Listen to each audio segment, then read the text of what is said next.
Esham stands as one of the most creative and influential figures in hip-hop history, and for me personally, he is my all-time favorite rapper. His creativity alone separates him from the majority of artists in the genre. Across more than 20 projects, no two Esham albums sound the same. Each release feels like a new experiment, driven by constantly evolving production styles and a willingness to abandon comfort zones. That fearless approach is a major reason his catalog remains so compelling decades later. A crucial part of Esham's legacy is his role as a pioneer. He helped lay the foundation for horrorcore, a subgenre that gave him the freedom to explore off-kilter flows, unsettling production, and disturbing subject matter long before it became normalized. While many rappers focused on surface-level bravado, Esham dove headfirst into themes of poverty, religion, politics, and psychological instability. These ideas became the backbone of a movement he defined as acid rap, a term that perfectly captures the experience of listening to his music. His songs often feel hallucinatory, as if the listener is being pulled into a warped mental state that exposes the darker sides of reality. This approach didn't just make Esham unique, it influenced an entire generation of artists. One of the most notable artists influenced by Esham is fellow Detroit native Eminem. Eminem's early work carried a darkness that closely mirrored Esham's acid rap aesthetic. Growing up in the same city, it's highly likely Eminem encountered Esham's infamous red tapes, which were circulating throughout Detroit in the late 1980s. Eminem even acknowledged this influence on his major label debut, the Slim Shady LP, where he name-dropped Esham directly.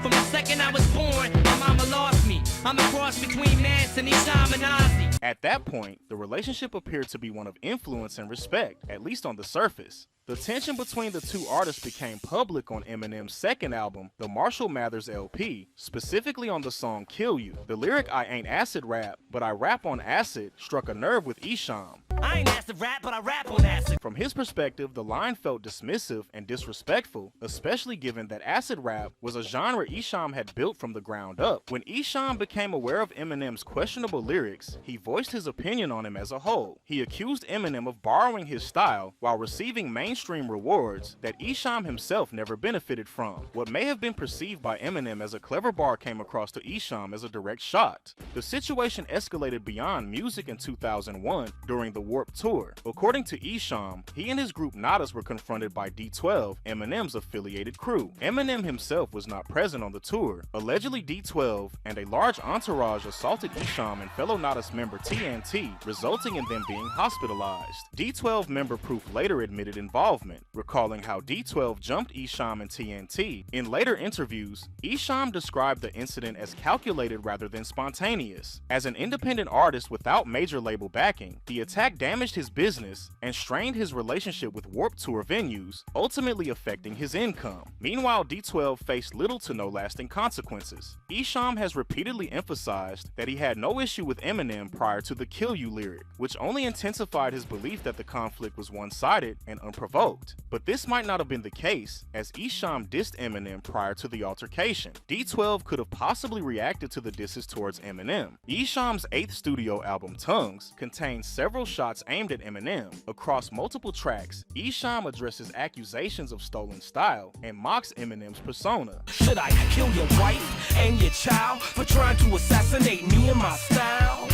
While songs like Mr. Negativity and All Night Every Day contain pointed jabs and clever references to Eminem's catalog, the most direct and aggressive response comes in the track Chemical Imbalance.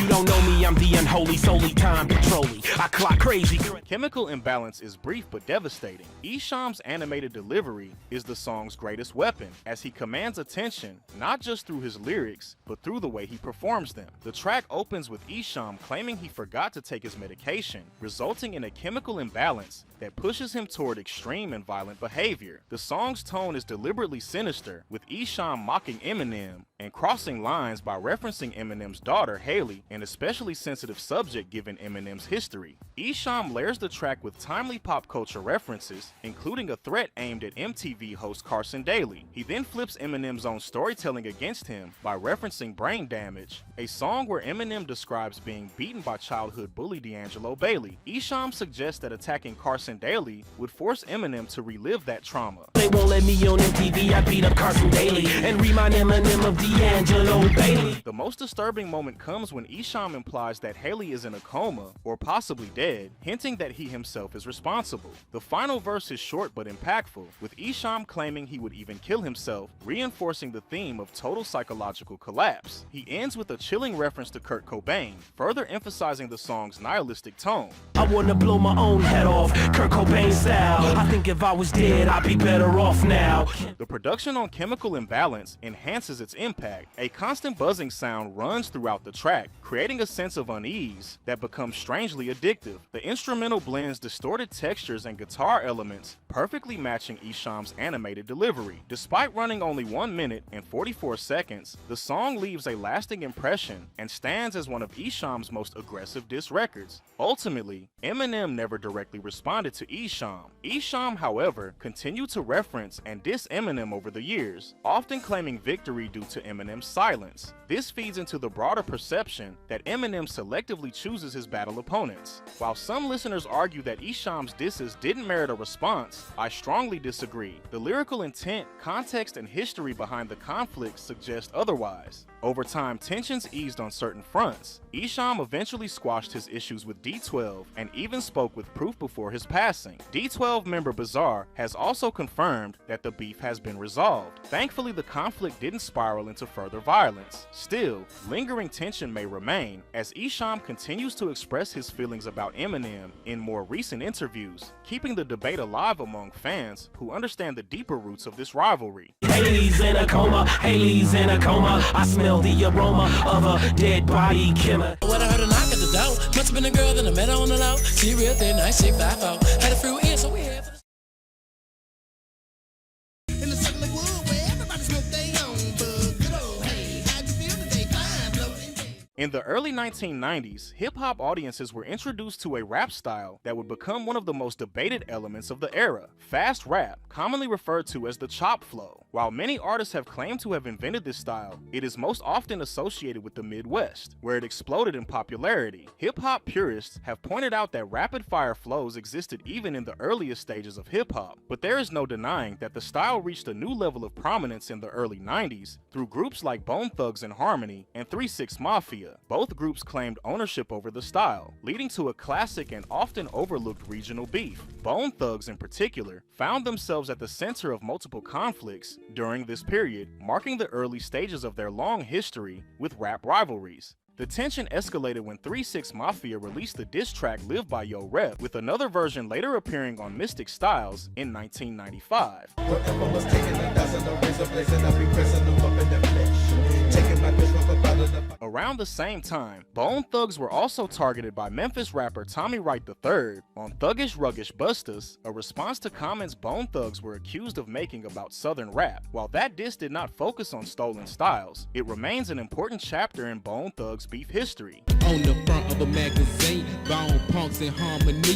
Flip to the page, what do I see?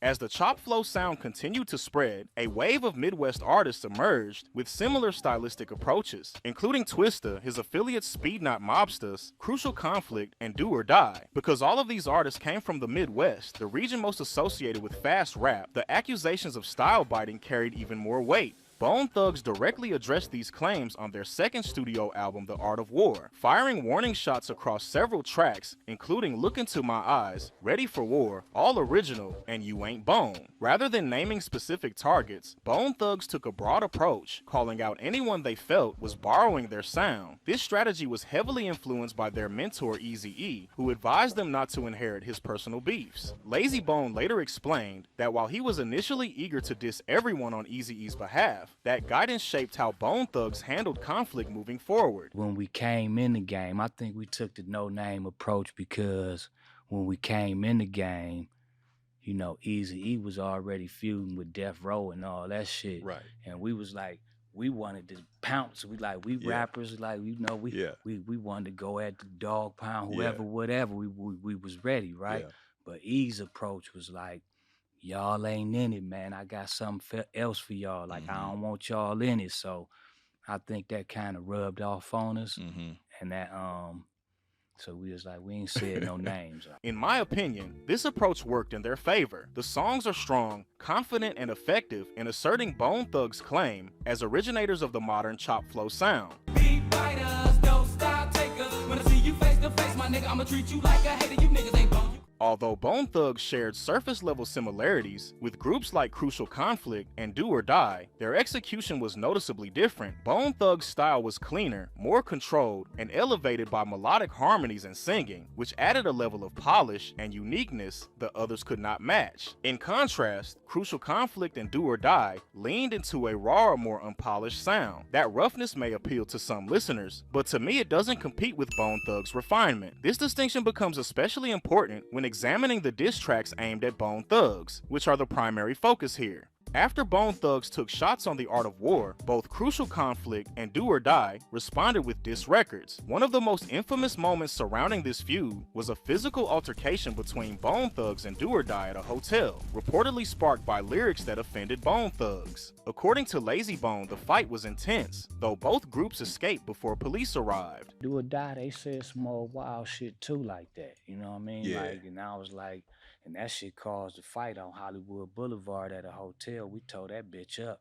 Oh, it went down with Do or Die? Ooh, it went down, boy. Yeah? You talking about What niggas happened? getting bust over the head with vases and shit. They like, police coming. Yeah. We got up out of there. Interestingly, when listening back to the diss tracks, nothing stands out as especially extreme to me, but what may seem minor to a listener can feel deeply disrespectful to the artist involved. Thankfully, this was the only known violent incident connected to the feud.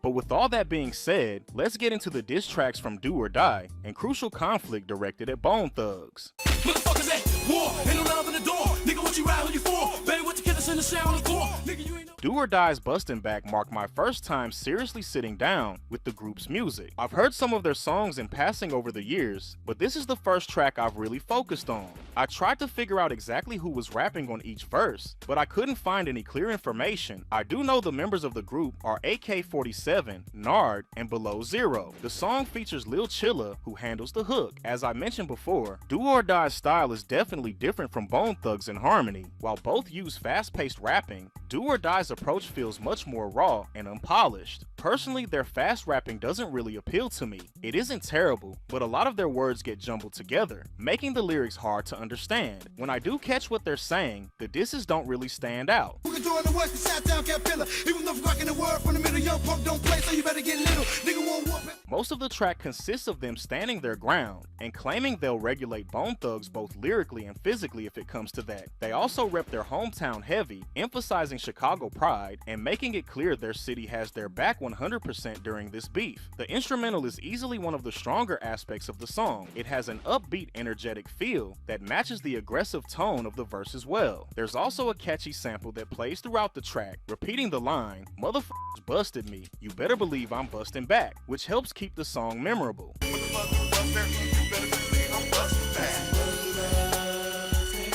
Unfortunately, despite the solid beat, the performances don't really blow me away. The fast-paced rapping doesn't click for me, and the disses toward Bone Thugs feel basic and underwhelming. Lil Chilla's hook is serviceable, but nothing special. It does its job without adding much extra impact. Overall, there isn't anything particularly memorable about this track in my opinion. The beat is good, but the performances and lyrical content come off as mediocre, making Bustin' Back a song that doesn't leave much of a lasting impression. My nigga be hot, hot was. My nigga be hot, hot was. Reach for shit that a shot was.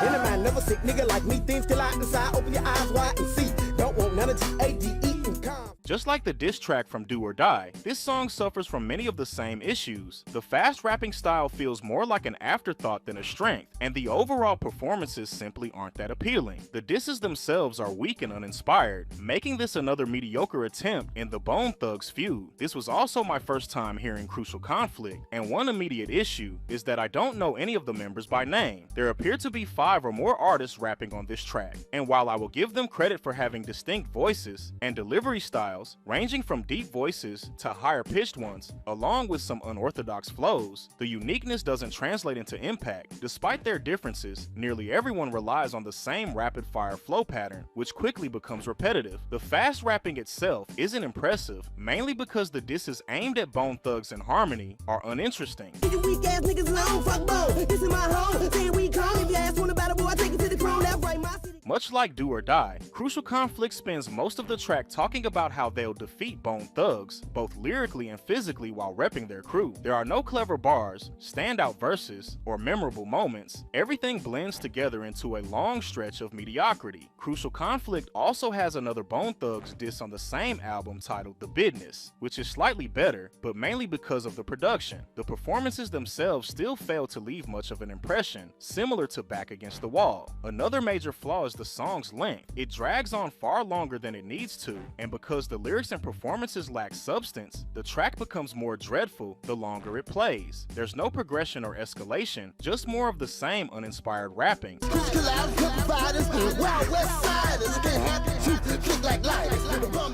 Overall, this is another lackluster diss track, and in my opinion, Bone Thugs didn't need to respond at all. In an interview, Lazy Bone was asked whether any of the diss tracks were savage toward him or the group, and he responded that none of them matched their own songs. Which one of the diss songs aimed at y'all that you felt like was, all right, I hear you, nigga?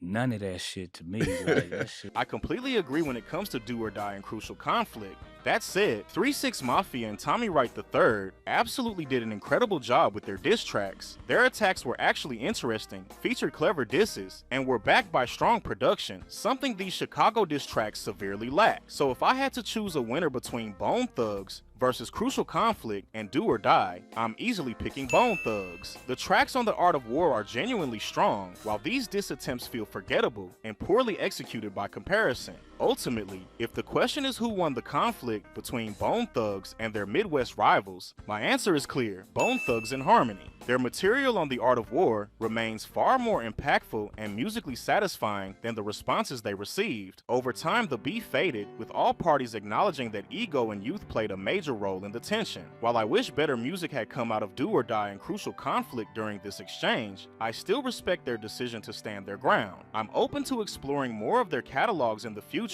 because these diss tracks alone did not provide a strong introduction. Bone Thugs' history with rap beefs runs much deeper, and there are still several chapters left to unpack.